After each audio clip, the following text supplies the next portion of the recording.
The Santa Monica Church was able to show morality through the replica of the Sistine Chapel. Painted on the ceiling were different scenes depicting the different practices of wholesome Filipino families. This serves as a constant reminder for people to do what is right and to include God in everything that they do. The image of the Jesus Nazareno also served as a reminder of how to live in community, love, and service as Jesus did. The practice of morality was evident in our trip to GK Farm because Gawad Kalinga was put up to help the less fortunate families. Simple things such as jobs, services, and homes were provided for them in order to not only help their own families, but invite tinanggap na certificate. Wala akong tinanggap na diploma. Ang tinanggap ko po ay isang tabong mag-it na wala pang 10 pirasong lamang bulati ang ilan. Moreover, people who could have spent their lives with self-serving ambitions choose to exercise true freedom and use their lives for the betterment of others.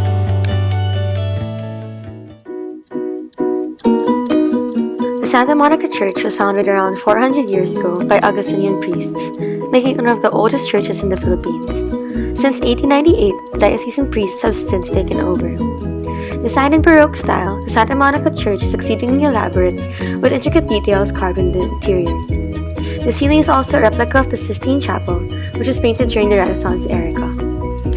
The ceiling depicted nude figures as the Renaissance emphasized the perfection of the human body.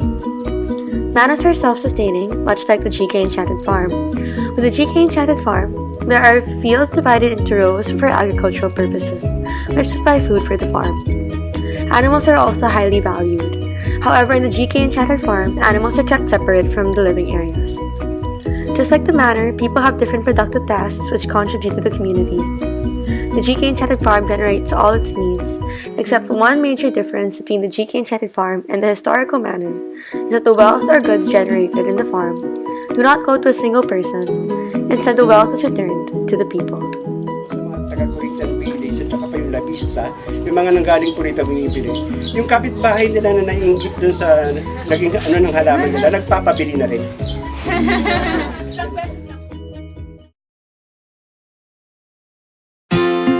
Ang Santa Monica Church ay isa sa mga tinutunguhan ng mga turista.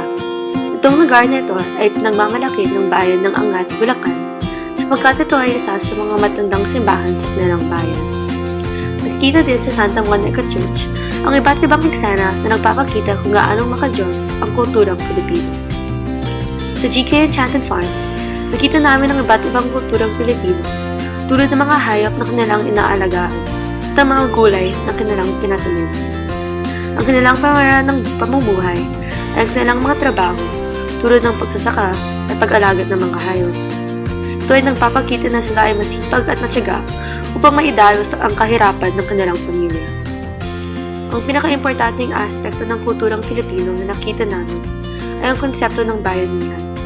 Lahat ng mga nagtatrabaho sa GK Enchanted Farm ay hindi makasarili at talagang ginagamit nila ang kanilang mga talento at abilidad para sa kabutihan ng lahat.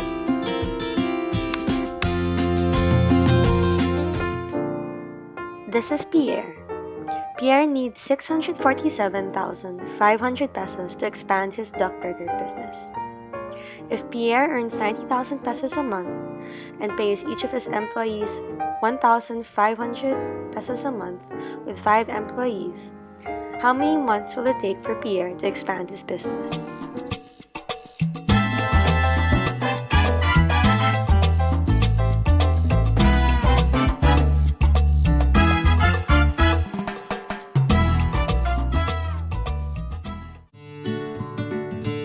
Chemistry is found all around us, and it is seen and applied in our everyday lives.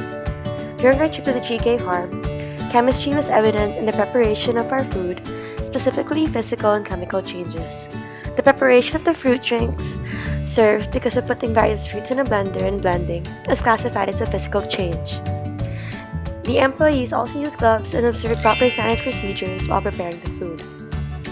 Cooking is considered a chemical change, since the ingredients you will use will combine and form a new dish from the cooking activity, and the heat used. The food maintained its texture and flavor, and you were able to see them thoroughly cook the food that was prepared, such as burger. In the vermicompost part of the tour, you can see how by using the African night color to consume waste and turn the waste into helpful chemical compounds, the overall quality of the compost increased tremendously. Although we weren't able to see the actual process, usually salted eggs are covered in either brine, charcoal, or with a mixture of clay, salt, and water using the pateras method, which is common in the Philippines. Chemistry is evident here through osmosis, when water leaves the egg cells and moves towards the mixture that covers the egg, making the solute a high percentage within the egg. El nombre de la iglesia es la Iglesia de Santa Mónica, y la iglesia está en Angat, Bulacan. La iglesia fundó en el 17º siglo. Dentro de la iglesia hay una réplica de la Capilla Sistina y una estatua del Jesús Nazareno.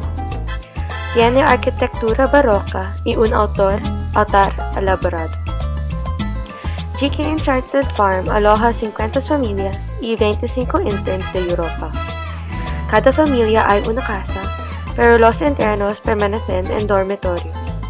Las familias en GK Enchanted Farm venden diferentes productos, por ejemplo, fertilizante, juguetes para niños y decoraciones para la casa. Los tamaños de las casas en GK Enchanted Farm son apropiados para las familias.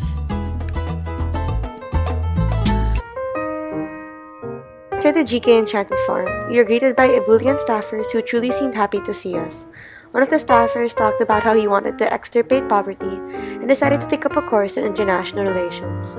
He thought that his cupidity to start world change could be sated in the United Nations, until the GK Enchanted Farm founder, Tony Malato, gave a speech about the farm. The staffer didn't dither and immediately began working in the GK Enchanted Farm. After this talk, we moved on to the vermicompost area. The vermicompost head spoke about how the vermicompost used to be a conundrum for the GK Enchanted Farm before he began working there. He then found out that African night crawlers were being treated reprehensibly, which made their productivity low. For years, mistreatment blighted so many batches of possibly fruitful vermicompost. In the GK Enchanted Farm, many stalls also made use of fun rhetoric to attract more customers to their products.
To choose another adventure, click my face.